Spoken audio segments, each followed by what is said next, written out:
The wind that evening carried the scent of rain and iron, sharp, like the edge of a memory that refused to fade. The last train had gone, leaving behind the echo of wheels on tracks and a single man leaning against the post of an abandoned station.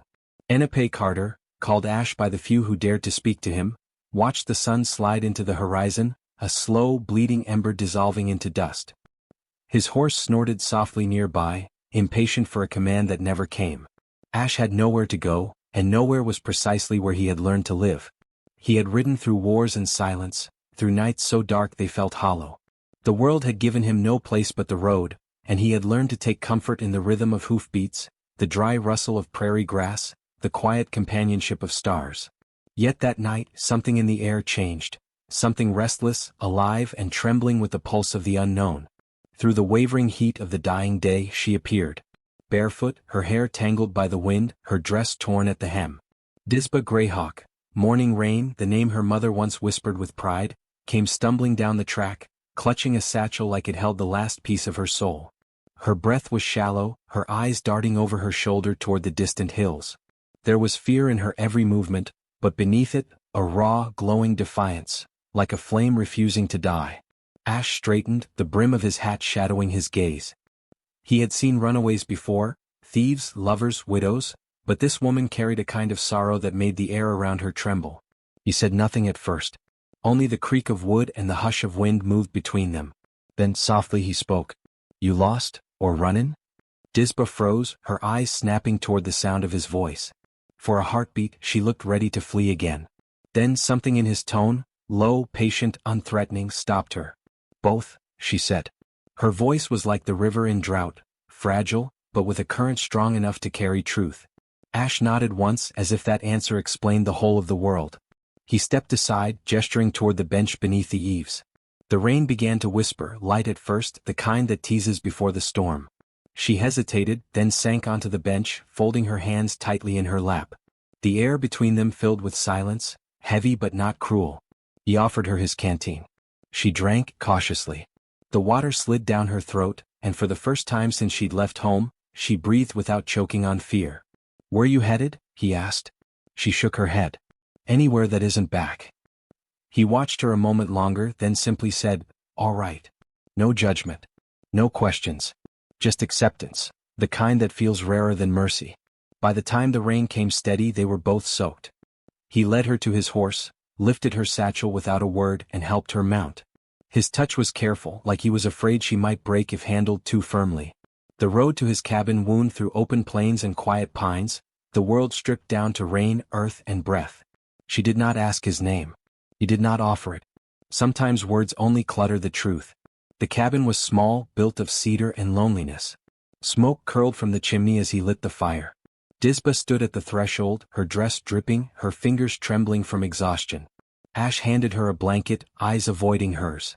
There was a picture frame on the mantel, faded, the glass cracked. A woman's smile, long gone to time. Disba noticed it but said nothing. She had lost enough herself to understand the language of ghosts. He made coffee, bitter and strong. She took it with both hands, savoring the warmth more than the taste. Outside, the rain kept its steady rhythm, as if guarding their fragile silence. "You don't ask much," she murmured. "I don't need much," he replied. Something flickered in her eyes, halfway between gratitude and curiosity. She studied his hands, rough, scarred, steady, and wondered what kind of life they'd known. He caught her looking but didn't look away. The fire crackled. For a moment the cabin felt like the safest place left in the world. Over the next few days she found small ways to repay his kindness, sweeping the porch, fixing the torn curtains, feeding his horse. He didn't stop her. He didn't thank her either. They shared the quiet the way some share a prayer, without sound, without expectation. He learned her laughter before he knew her story. It came suddenly like light through storm clouds, shy and startling. He learned that she hummed when she cooked, that she stared out at the horizon as though searching for someone long buried. And in return she learned that he never removed his hat indoors, that he mended his saddle with care that bordered on reverence, that sometimes in sleep he called out names she didn't know. The air between them began to shift, not like the heat of desire, but the ache of two broken edges finding their fit. Still neither spoke of it. One night, while the wind clawed at the shutters, she asked, "Why do you live out here all alone?" Ash stared into the fire. 'Cause every time I rode into town I saw someone I couldn't save. She watched the flames dance in his eyes. And me? He looked at her, then really looked. Don't know yet. That answer lingered in the air, gentle and dangerous. At dawn the world returned for her. Hoofbeats thundered down the trail, breaking the stillness. Dust rose like smoke. Disba froze, the cup slipping from her hand. Ash stepped onto the porch just as a wagon pulled up, led by Tobin Greyhawk and the woman who had once called Disba daughter. Morning rain. Mora cried, her voice cracking. Come home, child. Enough foolishness. Tobin's gaze cut to Ash, sharp, accusing. You think you can keep her here, Cowboy? You think she's yours? Ash said nothing. His silence was its own defiance. She don't belong to you, Tobin spat. She's promised. The word hung like a curse. Disba's stomach turned. She met her mother-in-law's eyes, searching for the kindness she remembered. But Mora looked away. They said he'd take care of you, Mora murmured. You'd never be hungry again. Because he's rich? Disba whispered. Because he can buy what you can't feel? No one answered. Tobin stepped forward, gripping her arm.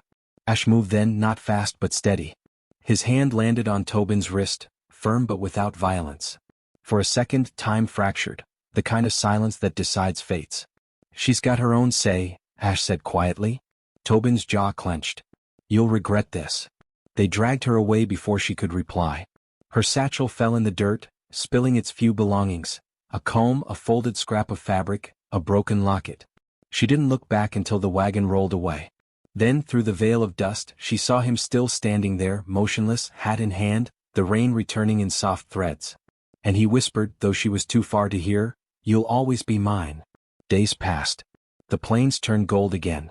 In town, gossip ran quicker than wind, of a native widow's shame, of a cowboy's foolish heart. Ash rode nowhere. He fixed the fence, tended the fire, and waited without knowing why. Then came the sound of bells. On the hilltop church, their chime carried through the valley, bright, hollow, cruel. He saddled his horse. The sky threatened another storm. Inside the church, Disba stood pale and still before the altar. Her new groom, Judge Coulter, smiled with the satisfaction of ownership. His fingers reeked of whiskey and entitlement. The congregation murmured blessings they did not mean. When the doors burst open, every head turned. Ash filled the doorway, dust-covered, rain-soaked, eyes fierce with quiet determination. He didn't draw a gun. He didn't raise his voice. He just walked forward. You don't belong to them, he said softly. The judge laughed, the sound dry as paper. And what are you to her? Disba met Ash's gaze across the aisle. The storm outside swelled, rattling the windows. She felt the pulse of her heart in her throat, in her wrists, in the thin fabric of her dress. I choose him, she said. For a single, impossible moment the church went still. Then chaos erupted, shouts, scraping boots, the crash of pews. But she was already moving, hand in hand with the man who had once offered her nothing but kindness and silence. They burst into the rain, their laughter breaking free with the thunder. They rode until the world blurred into motion, sky and earth indistinguishable. The rain stung their faces, the wind tore at their clothes, but it didn't matter.